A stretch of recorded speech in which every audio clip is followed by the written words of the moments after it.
Hello student, today we are going to see about the poem The Inchcap Rock. In previous video, we have seen about the icebreakers as well as about the poet Robert Southey. And now in this video we are going to see the poem here in 8 stanza, and now remaining 8 we will see in next video. So it is very lengthy poem, it is a ballad and look like a story here. Okay, so now in this poem here, the poet Robert Southey, he begins the poem Inchcap Rock with sailing ship on calm waters on a windless spring morning here. So that's why the whole story of this poem, it is that the sailing ship, as well as we can see in this story the actor as well as the villain there. The actor is the abbot, and who is the head of the abbey of the monks there, and the villainous character play here Sir Ralph Rohr. So now first of all I would like to read the stanza here first, then I will explain it. No steer in the air, no steer in the sea. The ship was as still as she could be.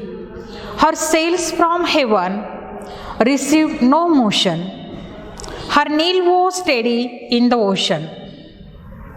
So in first stanza, the poet Robert Southey, he described about the atmosphere. No steer in the air there, and no steer in the sea, means there is totally silence. The ship was still, stable there, and as she could be, she used for ship. And now that ship, it was as it is there, so there were silence, and her sails from heaven received no motion. Sails means sheet of cotton, and that sheet of cotton, we can find here from heaven there were no receive any motions, means totally there were the silence in that the atmosphere. Then her keel was steady in the ocean. Her keel means foundation of the ship. The foundation of ship, it was very steady in that the ocean. There were a still, calmness, silent everywhere.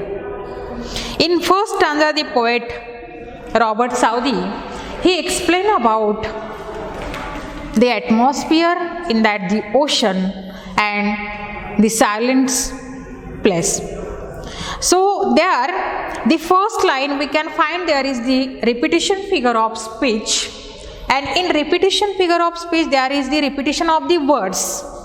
For example, in first line here, no steer in the air, no steer in the sea.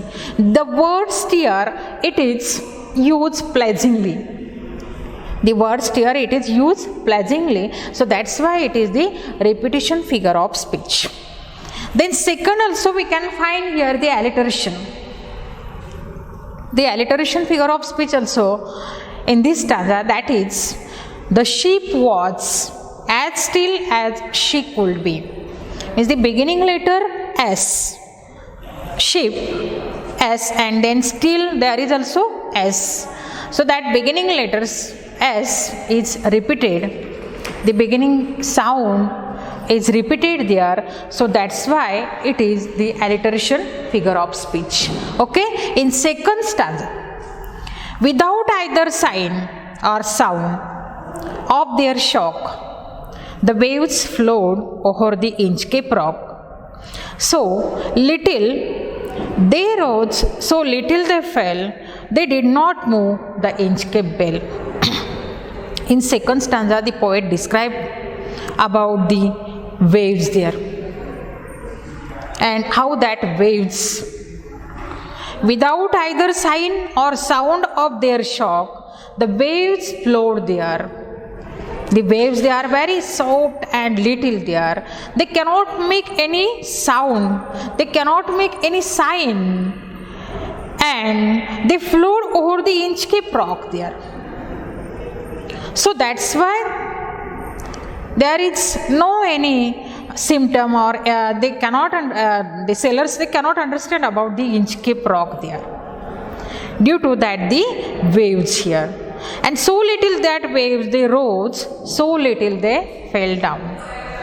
Look at this, rose and fell down. It is the antithesis figure of speech, rose.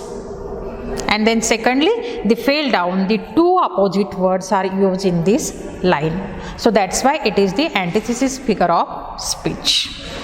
So they did not move the inchcap bell. Look at this.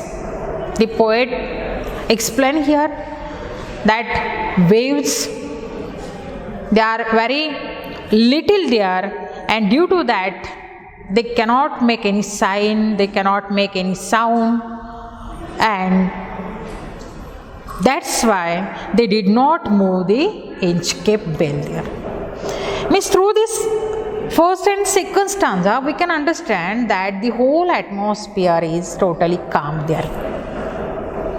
Totally silence we can find there. So in third stanza, what poet explained to us here?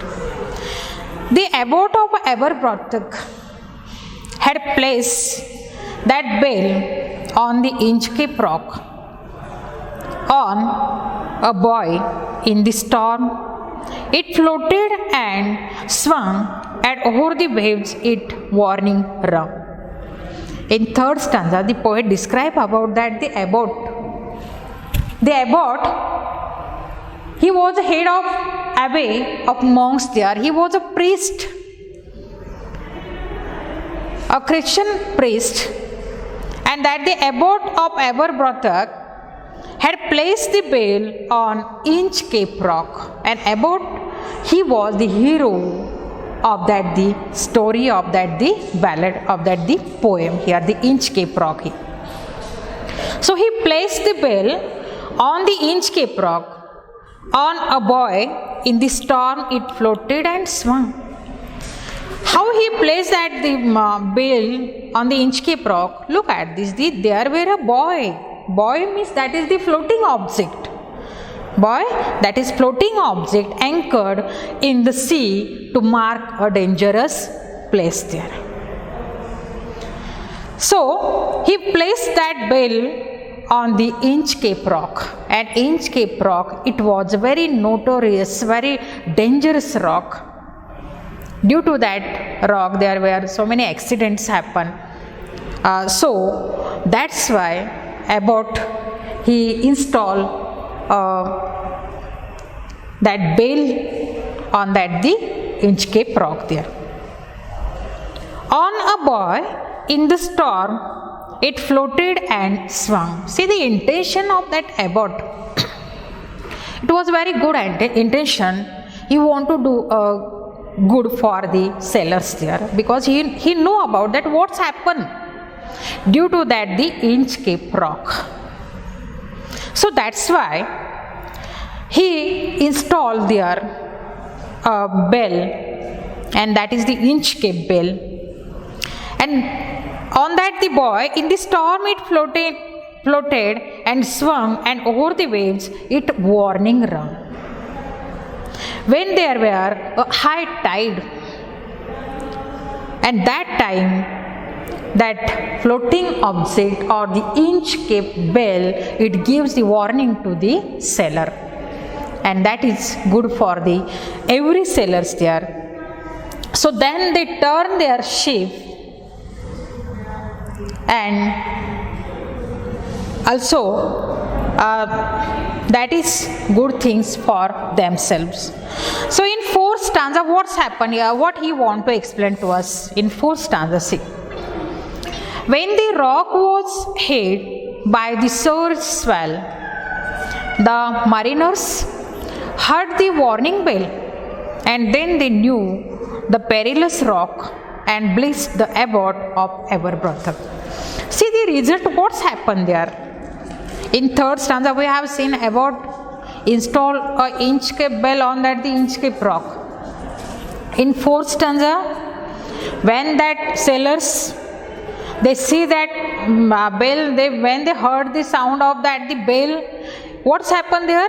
When the rock was hit by the surge swell or sudden and great rise in the level of the sea, that time the mariners heard the warning bell. They heard the warning bell, and then they knew about that the dangerous rock. There were a dangerous rock, a inchcap rock there, and blessed the abbot of Aberbrothok. And they turned their ship there. They changed their path in that the ocean.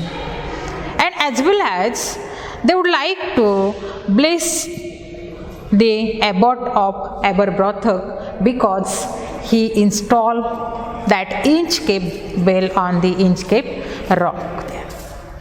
So in fifth stanza, what poet explained to us here, that is, the sun in heaven was shining gay. The sun in heaven was shining gay. All things were joyful on that day. The seabirds screamed as they wheeled round, and there was a joy in their sound. See, the poet described at that time what's happened there. The sun in heaven was shining gay. The sun was shining gay means, according to poet want to explain the joyful atmosphere was there. And all things were joyful on that day. The seabirds scream at the wheel round. The seabirds, they are screaming loudly and wheel round there. And there was a joy in their sound. Joyfully, they make a various noise there. Means the whole atmosphere of that time, it was very joyful, very happiest, because there were the spring season. Okay, in stanza number 6, each stanza have 4 lines just. This stanza number 6, what poet explained here? The boy of the inchcap bell was seen. The dark speck on the ocean green. Sir Ralph Rohr walked his deck, and he fixed his eye on the darker speck there. Look at this. In stanza number 6, the poet explained to us about that the villainous character, Sir Ralph Rohr. The boy of the inchcap bell was seen there. He noticed that villain, Sir Ralph Rohr. He was a pirate. And he heard there, he seen there a dark speck on the ocean green there. He noticed that darker specks there. And then Sir Ralph Rohr, he walked his decks there and fixed his eye on the darker speck, and he was looking at the inchcap bell there. He was looking there when he heard the sound of that the inchcap bell. At that time, he was fixed his eye on the dark dot there, dark speck there. So in next stanza, the poet described here, he felt the cheering power of spring. It made him whistle, it made him sing. His heart was mirthful to excess, but the Rohr's mirth was wickedness there. See the attitude of Sir Ralph Rohr here. How he think very wickedly and very ill respectful he behaved there. He felt the cheering power of spring. He own self feel joyfully there, and that atmosphere made him happy, joyful. And due to that, the spring season everywhere was the happiness. It made him whistle and it made him singing a song there. Due to that, the spring season, he was whistling there. He was walking on the desk of the ship and he singing a song there. But what he think there? What he was thinking about that the inchcap bell?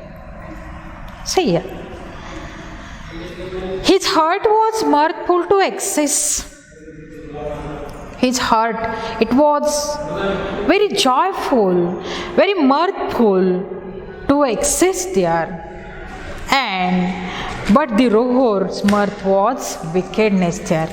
Rohr, Sir Ralph Rohr, his mirth, his happiness, his joy, it was a wickedness, it was the evil, and it was generated a wickedness there. And due to that wickedness, it's evil, he think different type about that the bell. He do not like all the sailors, they bless, they abort there. So that's why what he think about it. So I hope we will see in next video. So I think in 7th stanza we have completed here. So I hope all of you understand about these 7 stanzas. Then the next video we will see the remaining 7, 8 stanza there. Okay, thank you very much.